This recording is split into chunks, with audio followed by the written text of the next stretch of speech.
Halo, perkenalkan nama saya Jessica dengan NPM 1941131 dari Universitas Internasional Batam.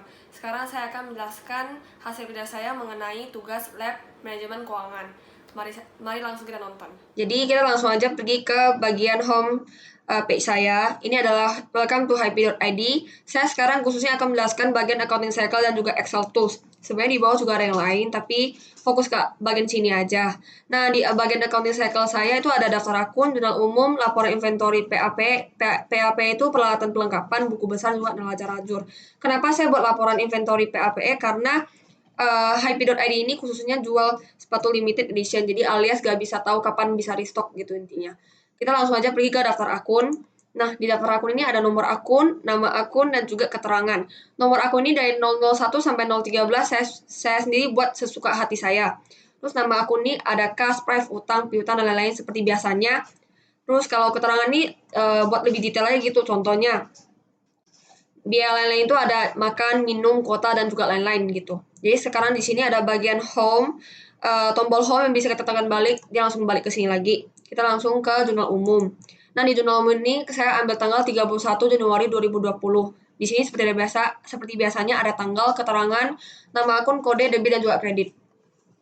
Jadi kita langsung pergi ke bawah, saya akan memberikan contoh transaksi pada tanggal 31 Januari.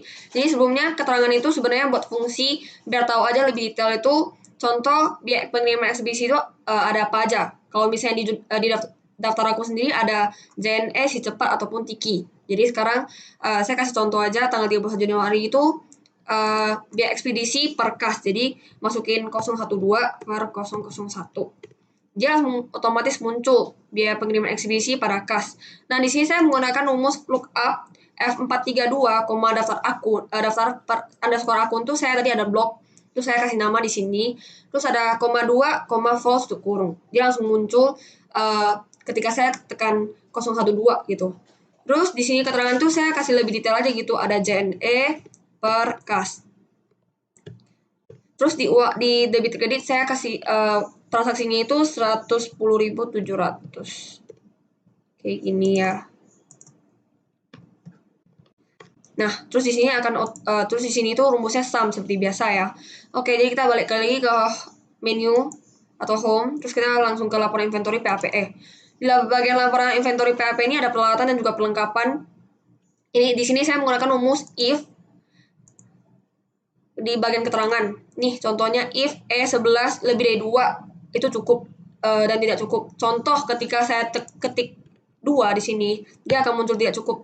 Kalau misalnya saya ketik 3, dia akan muncul cukup. Berarti artinya di bawah 2 itu tidak cukup, di bawah 3 itu cukup. Menggunakan rumus if. Jadi kalau misalnya di sini udah muncul tidak cukup, berarti saya harus restock segera gitu. Oke, kita balik lagi ke menu home. Terus di sini ada bagian buku besar.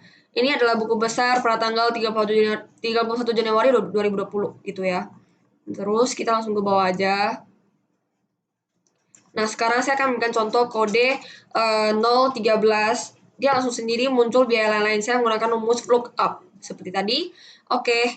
Terus di sini kita langsung pergi ke data, advance, klik OK. Kita langsung tekan copy to another location. List range ini kita buat dari jurnal umum dulu. Ya, ambil dari paling atas sampai ke paling bawah, kecuali total. Oke, terus kita ketik kriteria range ini kode sampai 13 ini ya. Habis itu copy to keterangan di ini. Ya, langsung oke. Dia akan otomatis muncul tanggal, keterangan, dan juga nama akun, kode, serta debit kreditnya. Nah, di sini saya akan ketik jumlah, saldo, dan juga total. Di sini kita tekan aja sum. Dari atas sampai bawah, tarik aja gitu. Jadi ini sama dengan ini sama dengan ini gitu. Ya, terus kita langsung balik ke atas saja. Ada menu ini, ketik home, kita langsung pergi ke bagian neraca lajur. Nah, bagian neraca lajur ini adalah ada bagian neraca saldo, laba rugi, dan juga neraca. Bedanya dari tiga ini adalah neraca saldo ini itu kita catat semua debit kredit dari buku besar. Kalau misalnya laba rugi kita cuma catat pendapatan dan beban. Kalau neraca itu selain pendapatan dan juga beban. Sekarang saya langsung kasih tahu aja debit itu kayak mana masukin. Jadi langsung sama dengan dulu, baru kita ke buku besar buat kas ya. Kita ke buku besar, terus kita pergi scroll ke bawah. Terus kita ambil yang ini. Jadi langsung akan otomatis muncul nih angkanya. Gitu. Terus di bagian total kita pakai rumus sum seperti biasa, langsung tarik ke bawah aja. Ini juga, ini juga, ini juga.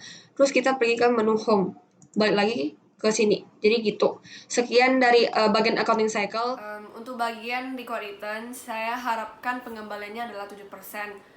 Kenapa? Alasannya karena saya sendiri merupakan mahasiswa yang sambil kerja sambil kuliah, sehingga saya sendiri tidak mempunyai waktu lebih untuk memantau harga saham gitu.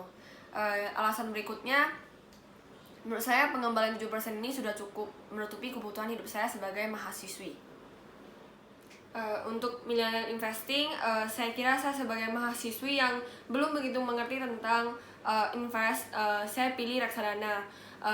Kenapa? Alasannya yang pertama, saya tidak mempunyai waktu lebih untuk memantau harga saham karena saya sekarang lagi kerja sambil kuliah gitu.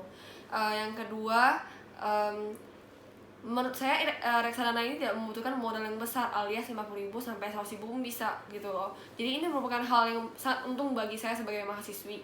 Yang ketiga, low risk.